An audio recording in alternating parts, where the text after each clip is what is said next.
Hello friends, welcome to Chitrakoot academy. आज की इस वीडियो में नया चैप्टर स्टार्ट करेंगे, आनुवांशिकता। आनुवांशिकता क्या होता है और आनुवांशिकता के माध्यम से किस प्रकार गुणों का एक पीढ़ी से दूसरी पीढ़ी में संचरण होता है, इसका विस्तार पूर्वक अध्ययन करेंगे। तो समझते हैं आनुवांशिकता क्या होती है। आनुवांशिकता आप साधारण भाषा में समझ सकते हैं कि पूर्वजों के माध्यम से या एक पीढ़ी से नई आने वाली पीढ़ी में गुणों का संचरण आनुवांशिकता कहलाता है। माता पिता एवं अन्य पूर्वजों के गुणों का संतानों में अवतरित होना आनुवांशिकता कहलाता है। जीव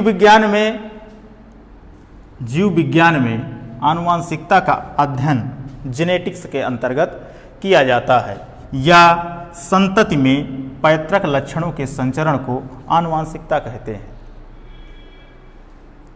संतानों में पैतृक लक्षणों अर्थात पूर्वजों के लक्षणों का अवतरित होना आनुवांशिकता कहलाता है। यहाँ पर शब्द दिया गया है जेनेटिक्स। जेनेटिक्स को अभी विस्तार पूर्वक अध्ययन करेंगे। जैसे एक पीढ़ी से दूसरी पीढ़ी में गुणों का संचरण किस प्रकार से होता है, गुणों का संचरण किस प्रकार से होता है। जैसा कि आपने पिछली कक्षाओं में पढ़ा है कि जीव का शरीर कोशिकाओं से मिलकर बना होता है, कोशिकाओं से मिलकर बना होता है। इन्हीं कोशिकाओं के माध्यम से गुणों का संचरण एक पीढ़ी से अगली पीढ़ी में होता है, क्योंकि ये कोशिकाएं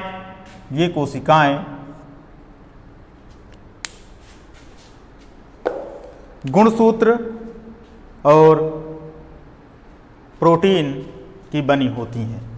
इन कोशिकाओं के अंदर केंद्रक पाया जाता है, कोशिकाओं के अंदर केंद्रक पाया जाता है और केंद्रक के अंदर गुणसूत्र पाए जाते हैं। केंद्रक के अंदर गुणसूत्र पाए जाते हैं तथा प्रोटीन उपस्थित होती है। इन्हीं गुणसूत्रों के माध्यम से अगली पीढ़ी में किस प्रकार से पैतृक पीढ़ी के गुण संचरित होते हैं, इसको देखते हैं।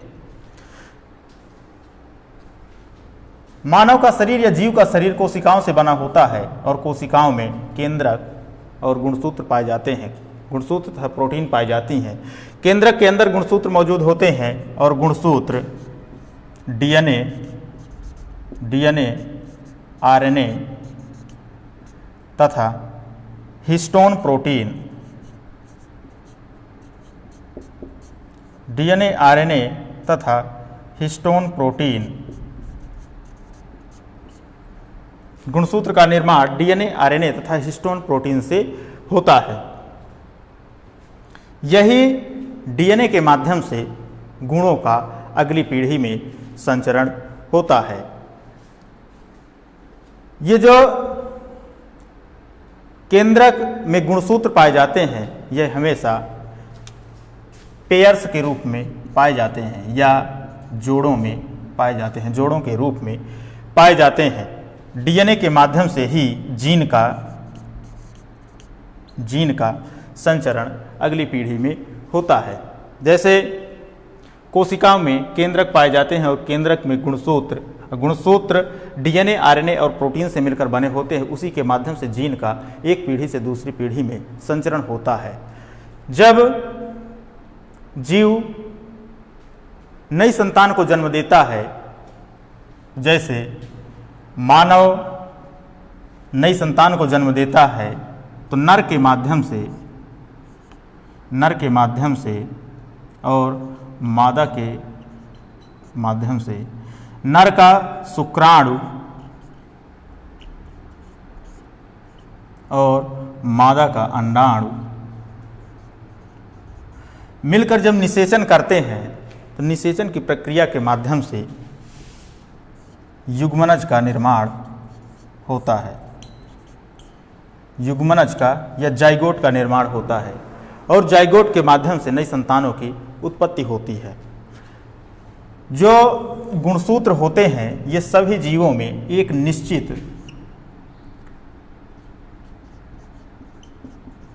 निश्चित संख्या में पाए जाते हैं। जैसे मनुष्य में गुणसूत्रों की संख्या 46 होती है, अर्थात 23 जोड़ी गुणसूत्र पाए जाते हैं। आप सोच रहे होंगे कि जैसे मनुष्य में 23 जोड़ी गुणसूत्र या 46 गुणसूत्र पाए जाते हैं और यह स्पर्म और अंडाणु के माध्यम से नई पीढ़ी में पहुंचते हैं, तो यह गुण डबल क्यों नहीं होते? तो इनमें कोशिकीय विभाजन के माध्यम से इन गुणों की संख्या आधी रह जाती है, जिससे 23 गुणसूत्र नर के और 23 गुणसूत्र मादा के मिलकर 46 गुणसूत्रों का निर्माण करते हैं, या 23 जोड़ी गुणसूत्र आगे संचरित होते हैं, जिससे अगली पीढ़ी में भी 46 गुणसूत्र पाए जाते हैं। मनुष्य में अगली पीढ़ी में लिंग का निर्धारण किस प्रकार से होता है, इसको विस्तार पूर्वक आगे देखेंगे, लेकिन थोड़ा सा आप यहाँ पर समझ लीजिए कि जैसे नर में जो 23 जोड़ी वाला गुणसूत्र होता है वह XY होता है और मादा में XX होता है। यही मादा के गुणसूत्र से X और नर के गुणसूत्र से Y यदि मिलते हैं तो आगे बच्चे का जन्म होता है या मेल का जन्म होता है, और यदि XX गुणसूत्र मिलते हैं तो फीमेल का जन्म होता है। और अगली पीढ़ी में गुणों की संख्या नर और मादा के माध्यम से आधी आधी पहुंचती है या 23-23 पहुंचती है। 46 गुणसूत्रों में से 23-23 आगे संचरित होते हैं। जैसा कि अभी हमने आपको बताया कि हर जीव में गुणसूत्रों की संख्या निश्चित होती है, फिक्स्ड होती है। तो देखते हैं कुछ जीवों में गुणसूत्रों की संख्या क्या होती है।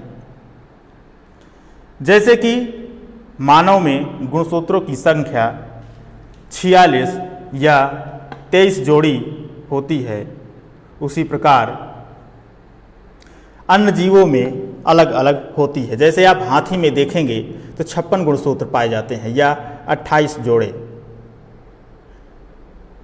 मक्का में देखेंगे तो 20 जोड़ी 20 गुणसूत्र पाए जाते हैं, अर्थात 10 जोड़ी। इसी प्रकार आप बाघ या शेर में देखेंगे तो इसमें 38 गुणसूत्र पाए जाते हैं। 19 जोड़ी गुणसूत्र बाघ और शेर में पाए जाते हैं। मेढक में 26 गुणसूत्र या 13 जोड़ी गुणसूत्र पाए जाते हैं, और जो चूहा होता है उसमें 40 या 20 जोड़ी गुणसूत्र पाए जाते हैं। मच्छर में 6 गुणसूत्र या 3 जोड़ी गुणसूत्र पाए जाते हैं। एक एस्कैरिस होता है, एस्कैरिस में 2 गुणसूत्र या 1 जोड़ी गुणसूत्र पाए जाते हैं, और भालू में 74 या 37 जोड़ी गुणसूत्र पाए जाते हैं। आपने समझा आनुवांशिकता क्या होती है और किस प्रकार से गुणों का संचरण आगे होता है। इसको एक बार और देखिए कि जैसे कि जीव का शरीर कोशिकाओं से बना होता है और कोशिका के अंदर केंद्रक में गुणसूत्र मौजूद होते हैं, और इन गुणसूत्रों का निर्माण डीएनए, आरएनए तथा जीन हिस्टोन प्रोटीन के द्वारा होता है, और गुणों का संचरण जीन के माध्यम से होता है और जीन का निर्माण डीएनए के द्वारा होता है। जब शुक्राणु और अंडाणु, नर में शुक्राणु और अंडाणु का निषेचन होता है, उससे डीएनए के माध्यम से, जैसे कि शुक्राणु में केंद्रक पाया जाता है और उसी में क्रोमोजोम पाए जाते हैं। क्रोमोजोम के केंद्रक के अंदर ही क्रोमोजोम मौजूद होते हैं या गुणसूत्र मौजूद होते हैं, उसी के माध्यम से यह जीन अगली पीढ़ी में संचरित हो जाते हैं। अगली पीढ़ी में यह गुण या पैतृक पीढ़ी के गुण संचरित होते हैं। आनुवांशिकता आपको समझ में आया होगा, लेकिन इनमें कुछ विभिन्नताएं भी होती हैं या कुछ परिवर्तन भी कभी कभी हो जाते हैं। जैसे कि कुछ शारीरिक परिवर्तन देखने को मिलते हैं और कुछ आनुवांशिक परिवर्तन। शारीरिक परिवर्तन आपको शारीरिक कोशिकाओं के माध्यम से देखने को मिलेंगे और जो आनुवांशिक परिवर्तन के माध्यम से शारीरिक परिवर्तन आपको देखने को मिलेंगे वह जनन कोशिकाओं के माध्यम से देखने को मिलते हैं। यदि गुणसूत्रों में या क्रोमोसोम में कुछ परिवर्तन होता है तो अगली पीढ़ी में आपको परिवर्तन देखने को मिलेगा। लेकिन यदि जनक में या पूर्वजों में कुछ शारीरिक परिवर्तन है, शारीरिक कोशिकाओं के माध्यम से उनमें शारीरिक परिवर्तन है, तो वह अगली पीढ़ी में आपको देखने को नहीं मिलेगा।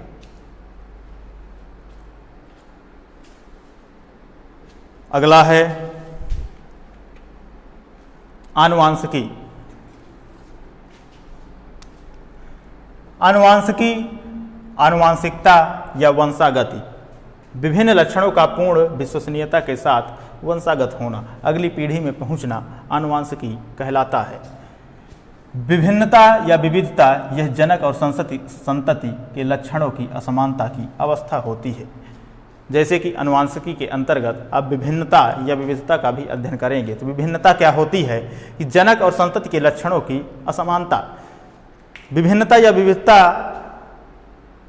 जैसे कि पूर्वजों से संतानों का अलग होना, यह विभिन्नता या विविधता होती है। जैसे पूर्वजों के माध्यम से मनुष्य में गुणसूत्रों का संचरण नई पीढ़ी में किया जाता है, तो यदि उनमें 46 गुणसूत्रों की जगह 47 गुणसूत्र हो गए या 46 गुणसूत्रों की जगह 45 गुणसूत्र ही पहुँचे तो उनमें कुछ विभिन्नता आपको देखने को मिलेगी।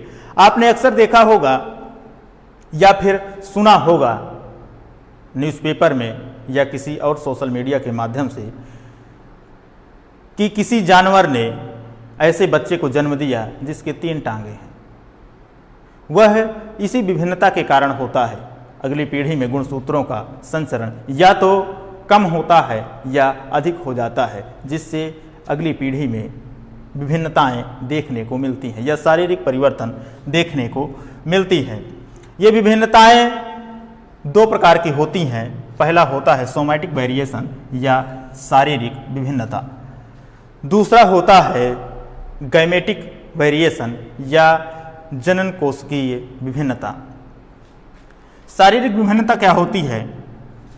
यह शारीरिक कोशिकाओं में आती है, शरीर की कोशिकाओं में आती है, ये अगली पीढ़ी में स्थानांतरित नहीं होती।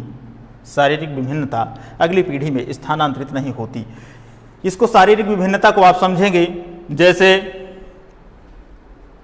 कानों में छेद करवा लेना, उदाहरण यहाँ पर दिया हुआ है। कानों में छेद करना, कुत्तों में पूंछ का काटना। आपने अक्सर देखा होगा कि जो लोग कुत्ते पालते हैं वो उनके अक्सर कान काट देते हैं। तो क्या जब वह जनन करते हैं और नई संतान को जन्म देते हैं तो क्या अगली पीढ़ी में कान कटे हुए कुत्ते पैदा होते हैं? ऐसा नहीं होता।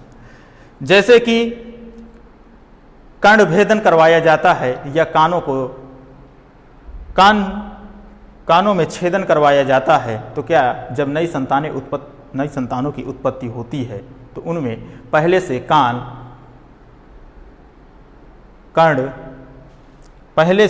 कान छेदे हुए जन्म लेते हैं? ऐसा नहीं है। जैसे कि किसी का हाथ कट गया या कहीं पर चोट लग गई या किसी भी कारणवश उसका पैर कट गया, तो क्या अगली पीढ़ी जब जन्म लेगी तो उसके भी पैर कटे हुए या हाथ कटे हुए होंगे? ऐसा नहीं होता। शारीरिक परिवर्तन वह परिवर्तन है जो अगली पीढ़ी में संचरित नहीं होता। यह प्राकृतिक रूप से नहीं होता, यह कृत्रिम रूप से होता है। जैसे कि किसी का हाथ कट जाना, कर्णभेदन होना, कुत्तों का पूंछ काटना या किसी अन्य प्रकार से शरीर में परिवर्तन होना। जैसे कि शारीरिक परिवर्तन के अंतर्गत कोई व्यक्ति लाइफ टाइम अपनी दाढ़ी सेव करके रखता है, तो क्या अगली पीढ़ी में जब संतानें जन्म लेगी तो दाढ़ी निकलना बंद हो जाएगी? ऐसा नहीं होगा। तो आप समझ गए होंगे कि जो शारीरिक परिवर्तन होते हैं वह अगली पीढ़ी में संचरित नहीं होते या उनके गुण अगली पीढ़ी में नहीं पहुंचते, जैव विकास में सहायक नहीं होता। जितने भी शारीरिक परिवर्तन होते हैं वह जैव विकास में सहायक नहीं होते हैं। अब देखेंगे गैमेटिक वेरिएशन या जनन कोशिकीय विभिन्नता, अर्थात जनन कोशिका क्या होती है? जनन कोशिका नर में शुक्राणु और मादा में अंडाणु होते हैं, या नर में शुक्राणु को जनन कोशिका कहते हैं और मादा में अंडाणु को जनन कोशिका कहते हैं। अभी हमने आपको बताया था कि कोशिकाओं के माध्यम से ही या जीन के माध्यम से अगली पीढ़ी में गुणों का संचरण होता है। यहाँ पर जैसे बताया गया है कि यह जनन कोशिका में होता है और जनन कोशिका शुक्राणु और अंडाणु होते हैं, अर्थात शुक्राणु और अंडाणु भी एक प्रकार की कोशिका हैं और कोशिका के अंदर जिस प्रकार से क्रोमोजोम पाए जाते हैं और क्रोमोजोम के अंदर क्रोमोजोम हमेशा पेयर्स के रूप में होते हैं और क्रोमोजोम के अंदर डीएनए पाया जाता है। क्रोमोजोम डीएनए, आरएनए और हिस्टोन प्रोटीन का बना होता है और डीएनए के माध्यम से ही जीन का निर्माण होता है और वही जीन जब अगली पीढ़ी में पहुंचता है तो वह अपने साथ पुरानी पीढ़ी या जनक पीढ़ी के गुणों को लेकर जाता है। यह जो गैमेटिक वेरिएशन होता है, जनन कोश की विभिन्नता होती है, यह जनक कोशिकाओं में पाई जाती है या स्पर्म और ओवम में पाई जाती है, शुक्राणु और अंडाणु में पाई जाती है। यह अगली पीढ़ी में स्थानांतरित होती है, यह अगली पीढ़ी में स्थानांतरित हो जाती है। यदि जनन कोशिकाओं में परिवर्तन होता है तो जिस प्रकार के माता पिता होंगे लगभग उसी प्रकार की संतानें अगली पीढ़ी में पैदा हो जाएंगे, पैदा होती हैं। जैव विकास में सहायक होता है। यह प्रक्रिया या यह वेरिएशन जैव विकास में सहायता करता है। जैव विकास को आगे विस्तार पूर्वक अध्ययन करेंगे, लेकिन थोड़ा सा यहाँ पर समझ लीजिए जैव विकास में यह किस प्रकार से सहायता करता है। हमने आपको पिछले चैप्टर में भी थोड़ा सा बताया था, जैसे जैव विकास आगे आने वाले भविष्य में यदि तापमान या किसी भी प्रकार का प्राकृतिक वातावरण में परिवर्तन होता है तो यदि जीवों में विभिन्नता होगी तो जो जीव उस वातावरण के अनुकूल अपने आप को परिवर्तित कर लेगा उसका अस्तित्व आगे चलता रहेगा, और जो जीव उस वातावरण के प्रति परिवर्तित नहीं हो पाएगा या उस वातावरण के अनुकूल अपने आप को ढाल नहीं पाएगा उसका अस्तित्व धीरे धीरे खत्म हो जाएगा। इस प्रकार गैमेटिक कोशिकाओं में विभिन्नता जैव विकास में सहायता करती है। इन्हें आनुवांशिक लक्षण भी कहा जाता है। उदाहरण आनुवांशिक लक्षण कहा जाता है, अर्थात जनन कोशिकाओं के माध्यम से ही आनुवांशिक लक्षण आगे नई पीढ़ी में पहुंचते हैं। मानवों में बालों का रंग, मानव शरीर की लंबाई।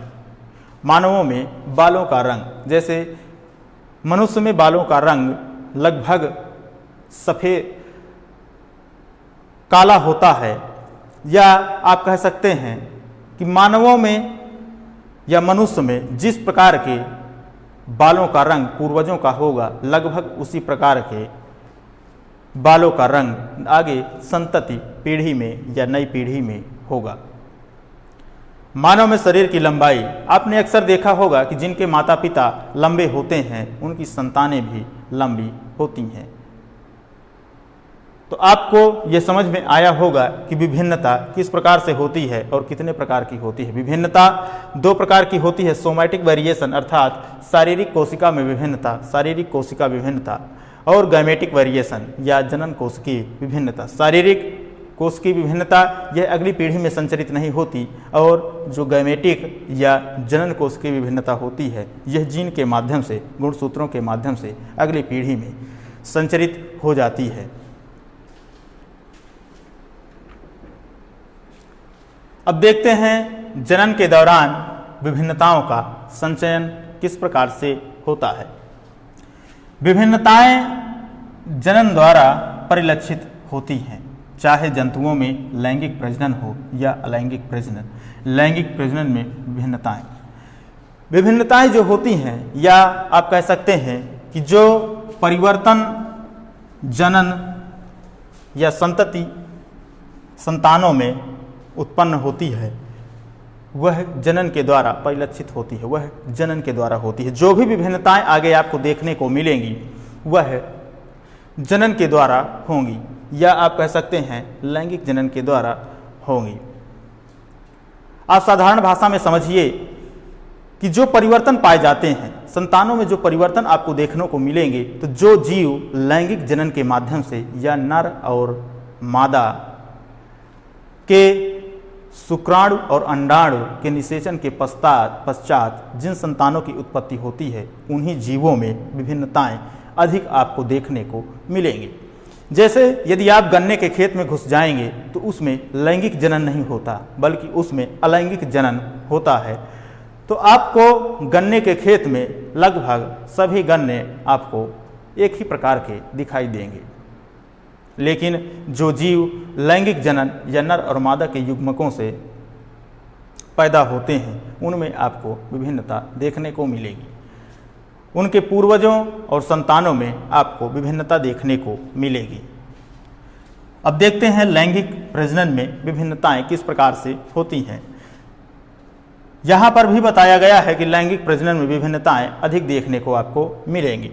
लैंगिक प्रजनन में क्रॉस संकरण के द्वारा गुणसूत्र क्रोमोसोम के विसंयोजन द्वारा म्यूटेशन या उत्परिवर्तन के द्वारा लैंगिक जनन में कितने प्रकार से विभिन्नताएं हो सकती हैं, वह क्रॉस संकरण के द्वारा या गुणसूत्र क्रोमोसोम के विसंयोजन के द्वारा। जैसे गुणसूत्र अगली पीढ़ी में जा रहे हैं और वह किसी प्रकार से उनका संयुग्मन सही तरीके से नहीं हुआ, उसके माध्यम से लैंगिक प्रजनन में विभिन्नताएं देखने को मिलेंगी। म्यूटेशन के द्वारा, उत्परिवर्तन के द्वारा यदि किसी प्रकार से गुणसूत्रों में परिवर्तन हो गया या उत्परिवर्तन हुआ, म्यूटेशन हुआ, तो अगली पीढ़ी में आपको विभिन्नताएं देखने को मिलेंगी।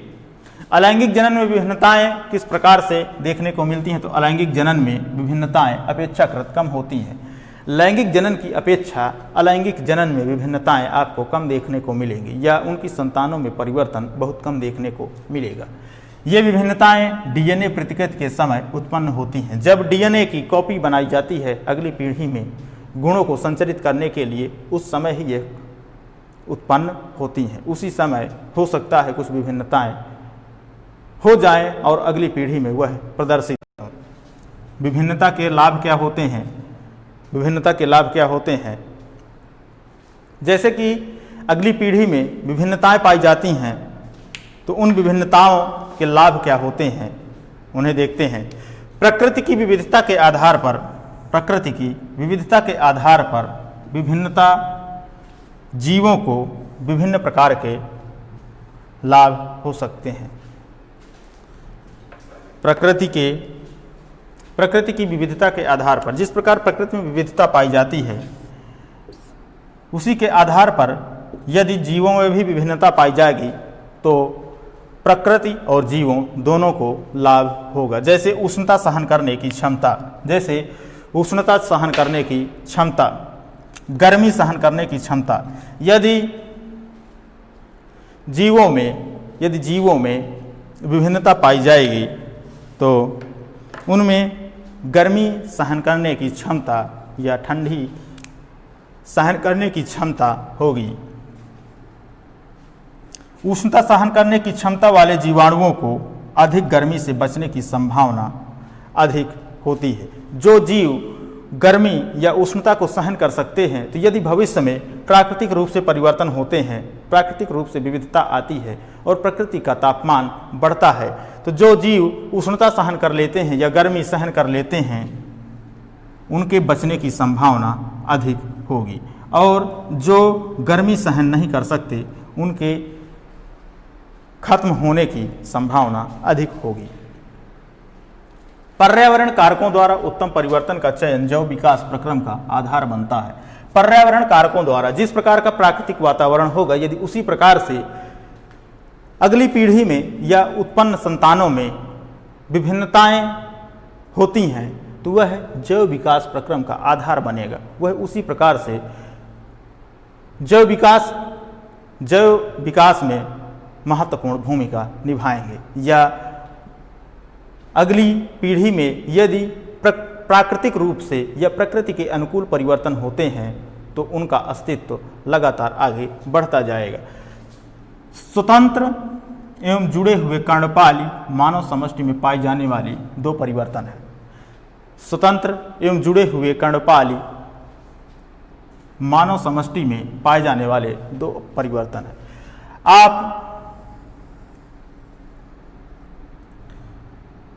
आप समझिएगा, ये जैसे कान का चित्र है, कान का चित्र है।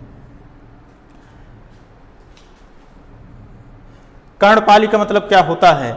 जैसे मानवों में आपने कुछ लोगों को देखा होगा कि यह जो कान होते हैं वह इस प्रकार से जुड़े हुए होते हैं, नीचे से जुड़े हुए होते हैं। और कुछ लोगों में आपने देखा होगा कि यह जो कान हैं वो सीधे, ये जो नीचे की कर्णपाली है वह खुली हुई नहीं होती, वह डायरेक्ट जुड़ी हुई होती है। तो यह कर्णपाली एक फ्री होती है, स्वतंत्र होती है, जैसे यह फ्री कर्णपाली है और यह जुड़ी हुई कर्णपाली है। तो यह आप अपने आसपास दो चार लोगों के उपस्थित होने पर आप इसका गौर कर सकते हैं, या आप इसको अपने दोस्तों के कान को देख सकते हैं कि किसकी कर्णपाली जुड़ी हुई है और किसकी कर्णपाली स्वतंत्र है या फ्री है।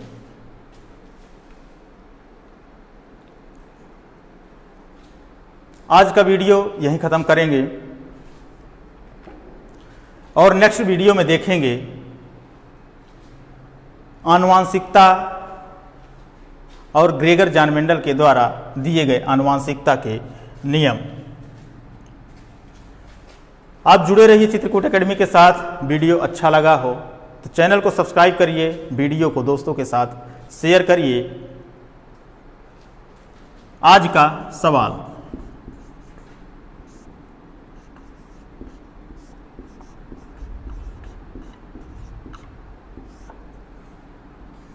आज का सवाल है विविधता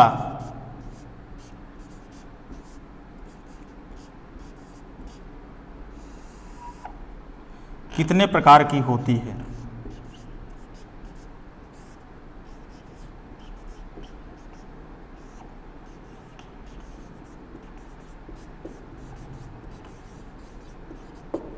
कितने प्रकार की होती है?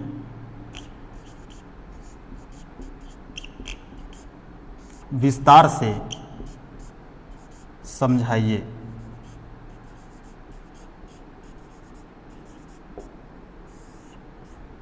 आप इसका जवाब कमेंट बॉक्स में दीजिएगा।